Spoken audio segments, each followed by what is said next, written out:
começar com uma... Olha que chique. Com uma questão, com uma imagem. Dá pra ver, olha que legal, eu conto pra vocês se não der pra enxergar. Questãozinha de 2023. Aqui dá pra ver que são várias casinhas, cabaninhas. E a legenda embaixo tá assim, ó. Acampamento do Movimento dos Trabalhadores Sem Teto, o MTST, em São Bernardo do Campo, São Paulo. É uma foto de 2017. Então já se liga. MTST, Movimento dos Trabalhadores Sem Teto. Um movimento urbano que ocorre na cidade, que se organiza, às vezes ocupa prédios públicos abandonados, espaços públicos que estão disponíveis. Perguntinha. Na imagem está registrada a estratégia de atuação de um tipo de movimento social urbano, considerando-se os direitos constitucionais. Essa estratégia ressalta a necessidade de adoção de medidas governamentais que promovam o quê? Esse movimento, de alguma forma, está pressionando o governo para que ele adote algumas medidas que promovam o quê? O controle de fluxos migratórios, o acesso a moradias adequadas, a dissolução da propriedade privada, a descentralização de espaços de lazer ou a restrição ao processo de verticalização. Ajuda, prof. Qual acerta? B. Gente, eu nem expliquei muito a questão, porque se eu fosse explicar, eu já ia dar a resposta. O MTST luta pelo quê? Se eles são sem teto, o que eles querem? Um teto. Eles lutam pelo direito social à moradia. Então, eles estão pressionando o governo para que o governo crie estratégias, políticas públicas de acesso à moradia. E a única alternativa que se aproxima dessa ideia é a alternativa B. Eles querem acesso a moradias adequadas. A prof vai aproveitar essa questão para abrir uma coisinha que aparece com bastante frequência, tá? A gente teve alguns módulos que a gente estudou direitos humanos, direitos políticos, direitos civis, direitos sociais e a atuação dos movimentos sociais para garantir, efetivar ou buscar lutar por esses direitos. Vamos tentar lembrar. Lembra que primeiro surgem os chamados direitos civis, depois vêm os direitos políticos e, por fim, os chamados direitos sociais. Os direitos civis envolvem principalmente a ideia das liberdades, né, ou as ideias de liberdade. Liberdade religiosa, liberdade de associação, liberdade de expressão, direito de ir e vir, direito à vida, direito à busca pela felicidade, direito à propriedade privada, são conhecidos como os direitos civis. Depois a gente vai ter direitos políticos. Prof, quando fala de direito político eu só lembro de voto. Não tem problema, é o principal hoje pra gente. Direito a voto. Aí você já vai ligar, direito a se filiar a um partido político? Fundar um partido político, candidatar-se para algum cargo eleitoral, participar de manifestações também pode entrar como direito político. E por fim, com a luta dos trabalhadores organizados, a gente chegou ao grupo de direitos sociais. Aqui estão direitos à educação, saúde, moradia, saneamento básico e assim por diante.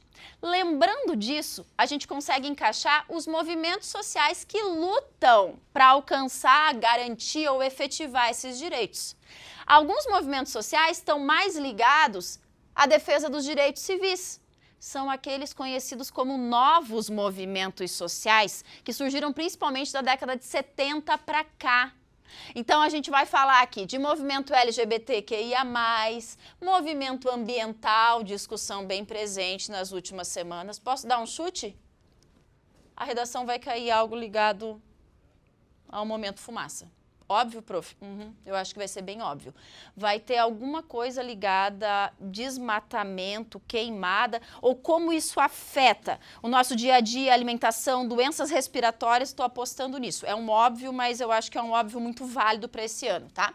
Então, alguns movimentos sociais, conhecidos como novos, lutam sobretudo por esses direitos civis. Os movimentos conhecidos como os tradicionais estão mais ligados aos direitos sociais e políticos. Um movimento sem terra, o MST, o MTST, que é esse da questão, está mais aqui. Qualquer movimento operário de trabalhadores organizados está mais aqui. Já que a gente falou desses movimentos, lembra que os movimentos conhecidos como tradicionais costumam seguir uma hierarquia, coordenador, vice-tesoureiro, secretário, coordenador disso e daquilo. Muitas vezes eles formam parcerias com partidos e sindicatos. E os novos movimentos sociais têm a ideia mais de horizontalidade, não tem essa hierarquia, essa estrutura rígida interna. Tudo bem até aqui? Então era só para abrir um parênteses com a primeira questão.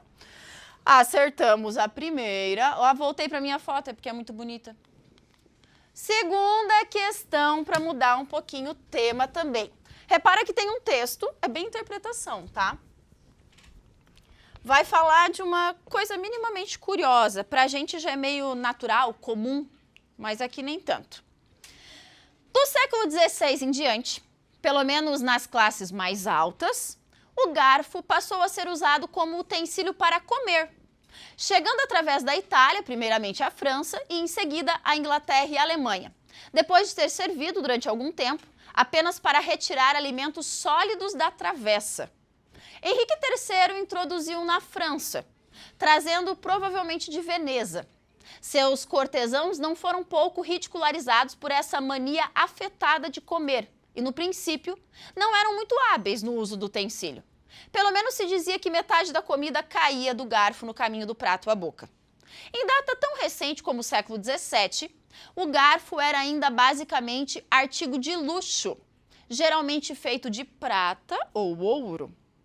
O processo social relatado indica a formação de uma etiqueta, que tem como princípio a. Então, a gente tem um texto falando do garfo. Quando ele começou a ser usado, surgiu em que país, quem usava, quem não usava, muito da comida se perdia, as primeiras pessoas foram até mal vistas por utilizarem o garfo. E aí a perguntinha, o processo social relatado do uso do garfo indica a formação de uma etiqueta que tem como princípio a distinção das classes, a valorização de hábitos de higiene, a exaltação da cultura mediterrânea, a consagração de tradições medievais ou a disseminação de produtos manufaturados. A prof quer aproveitar para dar uma dica agora. Vocês vão começar a perceber que nas questões do Enem é muito provável que duas alternativas não tenham nada a ver com o texto. No texto não fala daquilo, dá para eliminar de cara. Lê as 5 alternativas e já pensa, tá falando do início do garfo. Tem alguma aqui que eu possa eliminar? O que vocês acham? É assim, prof, essa aqui não tá falando no texto, o foco não é esse. Exaltação da cultura mediterrânea. Tá exaltando, destacando, dando valor, colocando num pedestal a cultura mediterrânea? Não é esse o foco, né? Mais alguma eu posso eliminar? Consagrar tradições medievais, lá da Idade Média. Não, a gente já está falando aqui do século XVII. Não é lá da Idade Média. Tem mais um que me incomoda. Hábitos de higiene.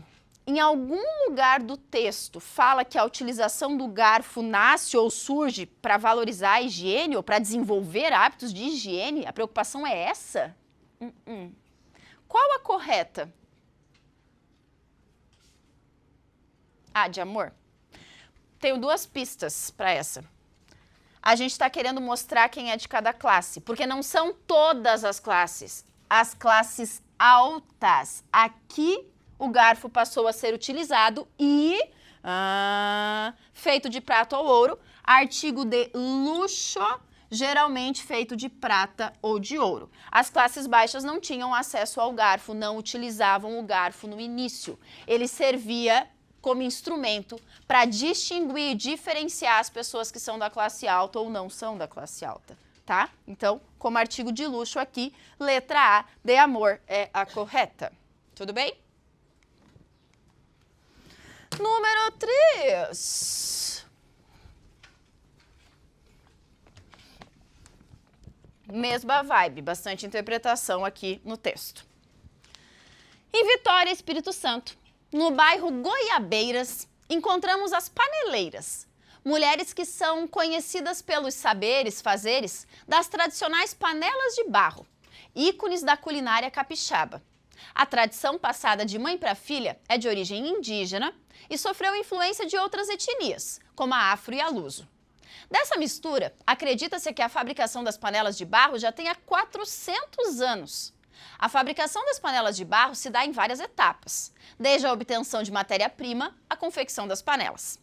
As matérias-primas tradicionalmente utilizadas são provenientes do meio natural, como argila, retirada do barreiro no Vale do Mulembá, madeira, atualmente proveniente das sobras da construção civil, e tinta, extraída da casca do manguezal, o popular mangue vermelho. Uma característica de práticas tradicionais, como é exemplificada no texto, é a vinculação entre os recursos do mundo natural e a. Aqui no final, está falando dos recursos naturais utilizados há mais de 400 anos pelas mulheres, aqui as paneleiras, e a pergunta é, uma característica de práticas tradicionais como essa, é a vinculação entre os recursos do mundo natural e a manutenção dos modos de vida, ou seja, a continuação, a continuidade, a conservação dos plantios da roça, a atualização do modelo de gestão, a participação na sociedade de consumo ou a especialização nas etapas de produção. Vamos na mesma vibe de antes. Tem alguma alternativa que está meio distante assim? Atualização do modelo de gestão. Gente, não está falando em gestão, em organização, em gerência e quem coordena o processo. Não é isso o texto. O que mais? Dá para eliminar. Não dá para jogar fora? Especialização nas etapas de produção.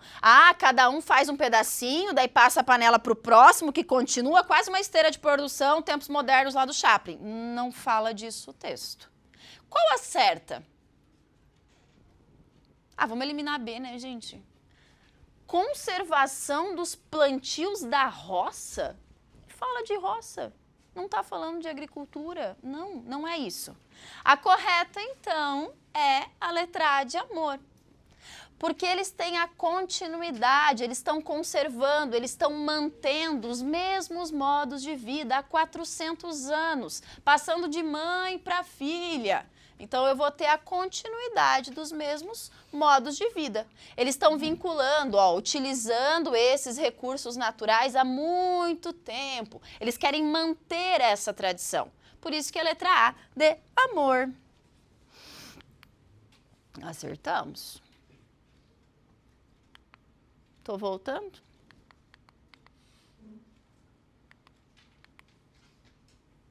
Essa. Vamos um pouquinho para a área da política. O Enem gosta muito de antropologia e de sociologia. Acho não, tá? Os dados mostram que a ciência política, dentro dessa área, sociologia, fica um pouquinho para escanteio. Aí eu trouxe uma questão aqui para mostrar como pode aparecer. O princípio básico do Estado de Direito é o da eliminação do arbítrio no exercício dos poderes públicos, com a consequente garantia de direitos dos indivíduos perante esses poderes. Estado de Direito significa que nenhum indivíduo, presidente ou cidadão comum, está acima da lei. Os governos democráticos exercem a autoridade por meio da lei e estão eles próprios sujeitos aos constrangimentos impostos pela lei. Não dá para ler rápido esse texto e ir direto para a alternativa. A gente vai ter que voltar. A gente vai ter que entender o que esse enunciado está dizendo, porque senão não dá para responder a pergunta. O princípio básico do chamado Estado de Direito, é o da eliminação do arbítrio no exercício dos poderes públicos. Então, se a gente vive num Estado de Direito, a gente não vai ter, a gente vai eliminar, vai extinguir o arbítrio no exercício dos poderes públicos. Deu na telha hoje, eu acordei nesse dia lindo, assim, chuvoso, e decidi que eu vou fazer isso na prefeitura, já que eu sou prefeita de... Não é bem assim que funciona. O Estado de Direito tem regras, tem uma Constituição, tem a legislação. E todas as pessoas estão abaixo da lei. todas elas se submetem à lei. Não interessa se você é um presidente ou se você é um cidadão comum, a lei está acima. Então, por isso que a gente vai eliminar esse arbítrio no exercício dos poderes públicos. Não tem arbítrio. Perguntinha. Nas sociedades contemporâneas, consiste em violação do princípio básico enunciado do texto. Em que situação eu vou estar violando, quebrando com o princípio básico do enunciado, que é eliminar esse arbítrio?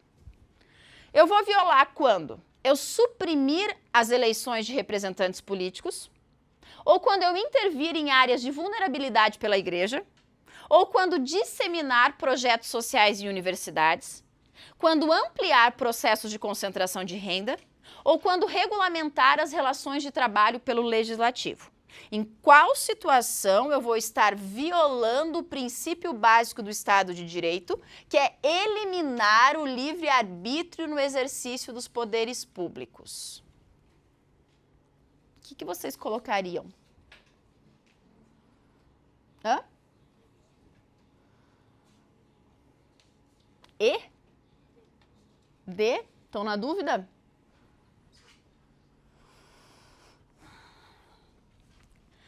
A igreja intervir em áreas de vulnerabilidade. Isso não está tirando esse princípio do Estado de Direito. Tudo bem, ela pode fazer isso. Não vou estar violando isso. Então já elimina essa. Espalhar, disseminar, criar projetos sociais em universidades. Isso também, de forma alguma, vai acabar com esse princípio. Ampliar os processos de concentração de renda. As pessoas começaram a concentrar mais renda, a desigualdade foi acentuada, mas isso não está afetando o Estado de Direito. Não é proibido, ninguém está acima da lei por isso. Tirei essa já. Eliminei 3. O que ficou? Supressão de eleições de representantes políticos. Supressão é extinção, cancelar. Então, extinguir as eleições políticas de representantes ou regulamentar as relações de trabalho pelo legislativo. O que é isso? É o poder legislativo, vereadores, deputados estaduais, federais e senadores, cada um na sua esfera, criando regras, regulamentos para as relações de trabalho. É dizendo, pode 8 horas por dia com horário de almoço, descanso semanal remunerado. Tem que ter 30 dias de férias ao final de um ano de trabalho. Os trabalhadores têm direito ao fundo de garantia. Isso é regulamentar, é criar regras. Qual das duas está violando o Estado de Direito? A de amor. Se eu não tiver eleições para eleger os representantes, vai ser o quê? Hereditário? Vai ter um rei ou uma rainha mandando em tudo? Tem que entender que quando a gente elege as pessoas, essas pessoas estão abaixo da lei. Não é porque elas foram eleitas que elas vão agir como elas querem. Eu fiquei na dúvida por causa da A, porque já aconteceu, né? Ah, porque... Sim. Ótimo, ótima colocação, Júlia. Prof, a gente já teve situações que a gente não pôde votar, por exemplo, ditadura civil-militar brasileira, 64 a 85, e lá a gente não estava numa democracia. Lá a gente não tinha um Estado de Direito, lá a gente estava numa ditadura. Naquela situação, nós violamos esse princípio porque a gente não estava num Estado de Direito. Porque um grupo de indivíduos, os militares, se sentia acima da lei, agia como queria, criou lá os atos institucionais, né, como uma forma de agir, de governar, mas se sentia superior à lei, estava violando naquela situação, tá? Mas numa democracia, não numa ditadura, a gente precisa de eleições representativas, justas, organizadas, com regras claras, para que funcione o Estado de Direito. Tudo bem? Fala, Ju. É uma situação extrema, pode ser uma situação de guerra. A legislação brasileira, a Constituição Federal, ela vai regulamentar certinho o que é estado de sítio, mas mais ou menos assim, ó. Decretei nesse momento estado de sítio. Só pode fazer isso se é uma situação extrema. Então, estamos em guerra. Aí o governo, por 6 meses, governo federal, pode atuar sem passar por todos os processos, sem levantar um projeto que passa pela Câmara dos Deputados Federais, depois vai para o Senado, daí é aprovado, daí tramita, vai e volta. quebra um pouco desse processo, para que as decisões sejam tomadas mais rápidas. Só que estado de sítio é uma exceção, não é uma coisa que eu posso fazer a qualquer momento. É num estado extremo, uma situação complicadíssima, por isso que eu falei que guerra é um exemplo, tá? Fora isso, não pode, porque daí pode até se aproximar de uma ditadura, tá? Foi? Ó, acertei o lado. Ah, eu gosto dessa questão. Já viram essa questão? Até quando eu coloquei, eu acho ela muito boa, mas pensei que talvez vocês já tivessem feito. Em algumas situações. Vamos lá. A questão começa com a ilustração, tá? Então, a gente vai ter uma espécie de... Como que é o nome disso aqui? Que vai no caderno? Espiral. A gente vai ter uma espiral aqui, começa com lua de mel, vai para tensão, chega na agressão. E repete. Lua de mel, tensão, agressão. Lua de mel, tensão, agressão. E fecha com a morte. E aí tem uma legenda. Lua de mel. Carinho, paixão, presentes, promessas, reconciliação, liberdade. Tensão.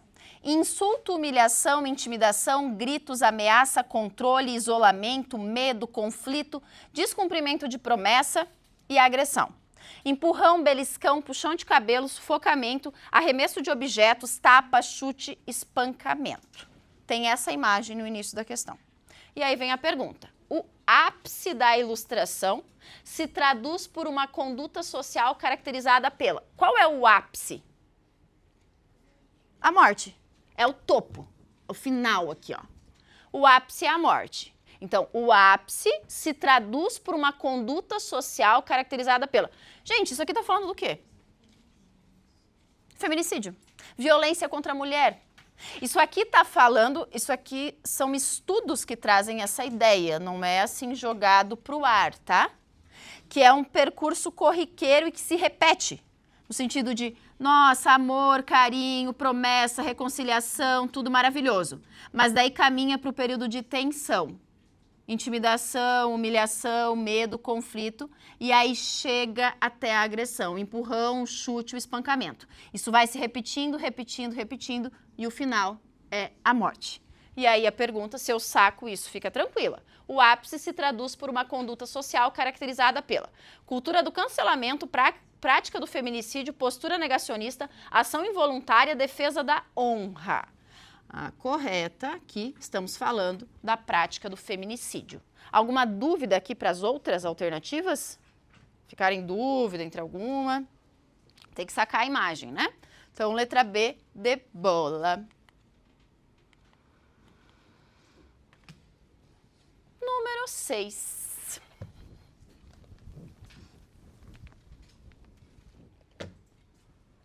Texto 1. Para ficar desse lado, ele falou. Uma estranha loucura aposta-se das classes operárias das nações onde impera a civilização capitalista.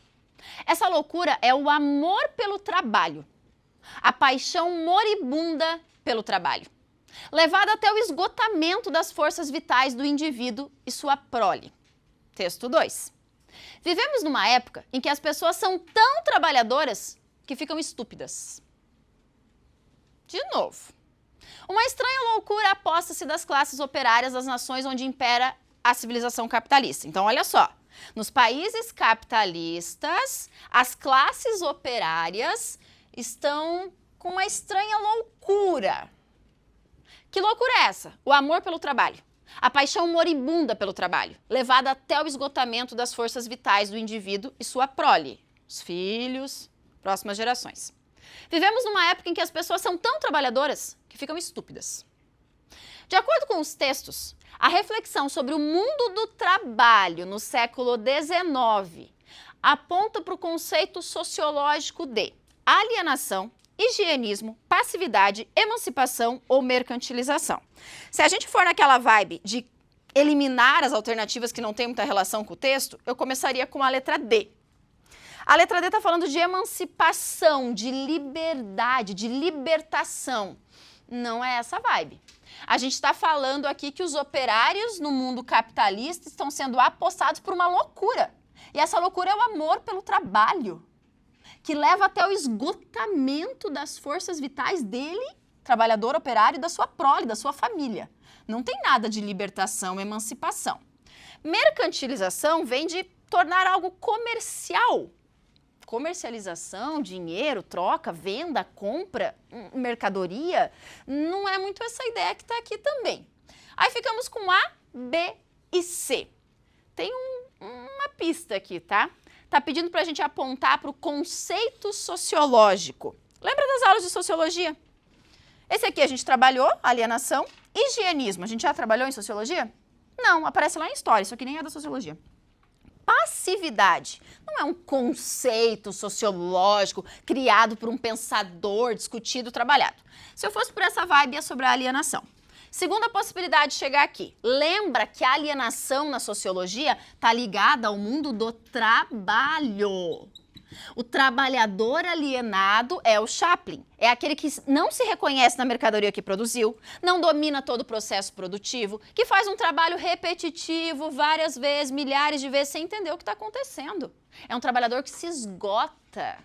É um trabalhador que, segundo Marx, está produzindo a mais-valia para o burguês, que está vendendo a força de trabalho por um salário, mas continua pobre.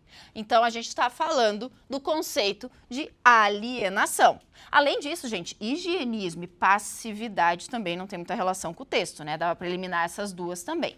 Então, aqui, a correta é letra A, de amor, e de alienação nesse caso também. Tudo bem? Também gosto dessa.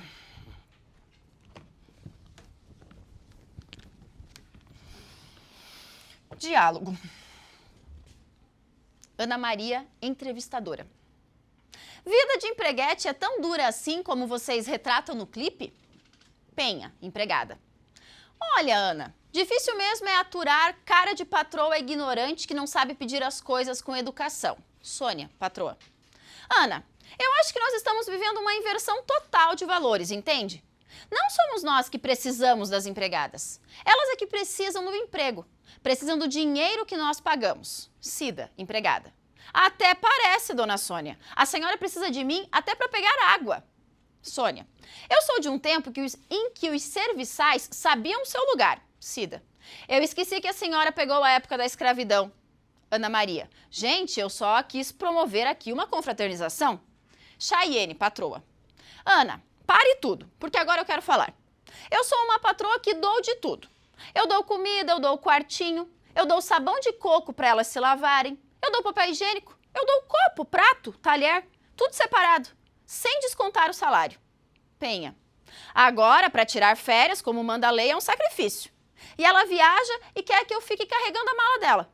Eu não sou carregadora de mala, não. Eu ia vir aqui mudar o slide, agora que eu vim até aqui eu vou mudar. O diálogo extraído de uma telenovela brasileira exibida em 2012 traduz o pensamento de uma sociedade caracterizada pela presença de símbolos da expansão de bens culturais, avanços do número de contratos formais, elementos do sistema do cativeiro colonial, progressos da venda de produtos midiáticos, signos da modernização de relações laborais. Então, a gente tem um diálogo ali, é meio que uma entrevistadora, a Ana Maria, ela está conversando com as patroas e as empregadas dessas patroas. E aí tem alguns enredos ali, as empregadas reclamam de algumas coisas, as patroas tentam reagir. Não quero falar mais para não dar resposta, né?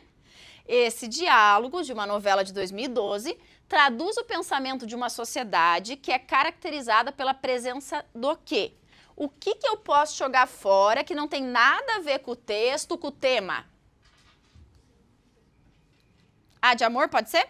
Símbolos da expansão de bens culturais. A gente não está falando de bens culturais, nem da expansão desses bens. Pode tirar a letra A, que não tem nada a ver. Progresso da venda de produtos midiáticos. Não está falando de produtos, não está falando de venda, mercantilização, comercialização. Tirei a D também.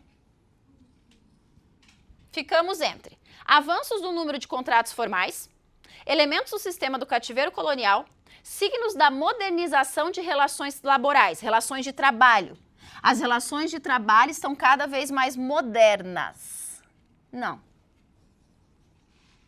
Não são elementos de modernização. Vocês colocariam B ou C? Por que C?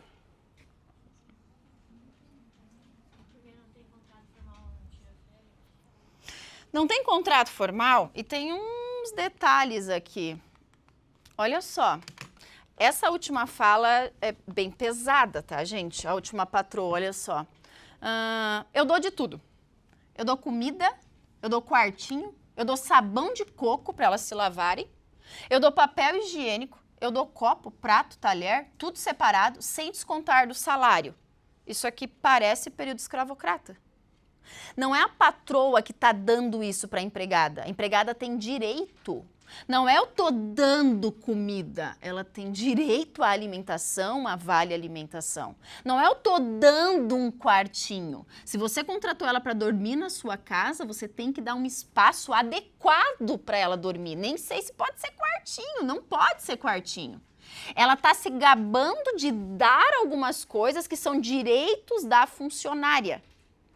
Lembra um pouquinho o período escravocrata. É quase como eu vou trocar o seu trabalho por comida, um lugar para morar. Então, por isso que a gente lembra do cativeiro aqui, por isso que a gente lembra do período escravocrata brasileiro, tá?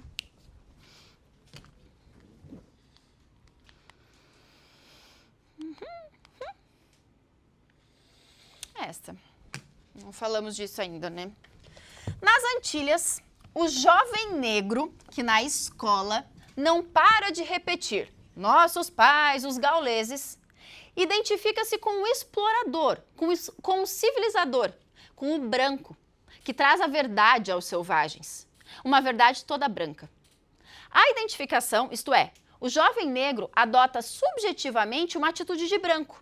Ele carrega o herói, que é branco, com toda a sua agressividade, a qual nessa idade assemelha-se estreitamente a uma dádiva carregada de sadismo. Volta ao início lá que eu acho que ajuda. Ó. Nas Antilhas, o jovem negro, que na escola não para de repetir, nossos pais, os gauleses, identifica-se com o explorador. Então, o jovem negro está se identificando com o explorador, com o civilizador, com o branco, que traz a verdade para os selvagens, uma verdade que é branca. A identificação, isto é, o jovem negro adota subjetivamente uma atitude de branco. Ele carrega o herói, que é branco, com toda a sua agressividade, a qual, nessa idade, assemelha-se estreitamente a uma dádiva carregada de sadismo, o prazer em sentir dor. Essa é a ideia. A reflexão do autor sobre o processo de socialização apresentado no texto expõe qual elemento constituidor das relações sociais. Então, olha só, está rolando um processo de socialização aqui no texto desse jovem negro. Como é que ele está se construindo ao longo da vida dele? Esse processo expõe qual elemento constituidor das relações sociais. Violência estatal, racismo estrutural, opressão religiosa, desemprego crônico ou desigualdade educacional. O que vocês colocariam? B de bola, racismo estrutural. Prof, não está falando da violência do Estado, não está falando nada sobre religião, não está falando de desemprego nem de desigualdade educacional. Essa aqui dá para ir por eliminação tranquilamente. 4 alternativas que não estão relacionadas ao texto. Fala do racismo estrutural. Olha aqui para a prof. O racismo que está na estrutura, que é sistêmico, que às vezes parece quietinho, que age no silêncio, mas que está sempre ali presente.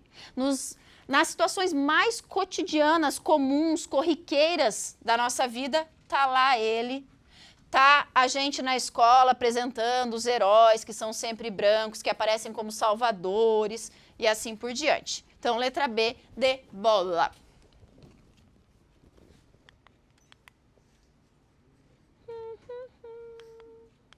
Pulei uma para fazer essa.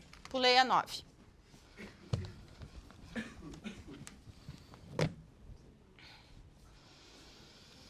O legado dos movimentos sociais dos anos 70 e 80. Na mudança de regime político, que culminou com uma Carta Constitucional de 1988, Os movimentos sociais foram, sem dúvida, os grandes atores. Se tomarmos a Constituição de 88 como o coroamento desse processo, no qual os movimentos ocuparam a cena pública, vamos perceber que os valores democráticos nela inscritos são inéditos como experiência de sociedade. E não seria exagero dizer que a sociedade brasileira antes de 64 não se reconheceria na Carta de 1988. O que equivale a dizer que o processo vivido nesses anos recentes logrou estabelecer os fundamentos de uma nova sociedade, marcada especialmente pelo reconhecimento dos direitos de cidadania que a sociedade passou a atribuir-se através dos seus movimentos. Então, olha só. Olha o título, o legado dos movimentos sociais dos anos 70 e 80. O que eles deixaram? O texto vai focar nesse legado, que é principalmente a Constituição Federal de 1988, a Constituição Cidadã. E aí, em determinado momento, ele chega a dizer que antes de 64, a gente não tinha nem se aproximado dessa situação, dessa cidadania, desses direitos estabelecidos nessa Carta de 88. Com base no texto, a ação dos atores sociais mencionados produziu o seguinte resultado. Então, a ação dos atores, que são os movimentos sociais, produziu que resultado? A manipulação da memória nacional, a subordinação do sistema judiciário, a imposição dos discursos ideológicos, a transformação da realidade histórica ou a destruição dos princípios tradicionais. O que os movimentos sociais geraram? Qual foi o resultado? Eles manipularam a nossa memória? Não. O sistema judiciário está subordinado. Impuseram discursos ideológicos? Não, gente. Eles contribuíram para transformar a realidade histórica. Eles foram importantes na questão da resistência, da luta contra a ditadura civil-militar, na defesa da democracia, quantas manifestações, passeatas, movimentos para lutar contra a ditadura. Até que a gente consegue sair desse período, consegue construir uma Constituição conhecida como cidadã. Então, eles contribuíram para transformar uma realidade histórica. Por isso, letra D, de dado. Deixa eu olhar o horário no meu celular, ver se aqui ele está certo. E acabou meu horário. Posso passar o gabarito para vocês? Com isso aqui, eu vou acostumar daqui a pouco. Pego o da 9, que a prof pulou, é D de dado. 9D de dado, 10D de dado, 11A de amor, 12B de bola, 12B de bola, 13B de bola também, 14E de escola, 15A de amor, 16B de bola e 17B de bola também. Bastante B de bola, né? Fechamos, queridos.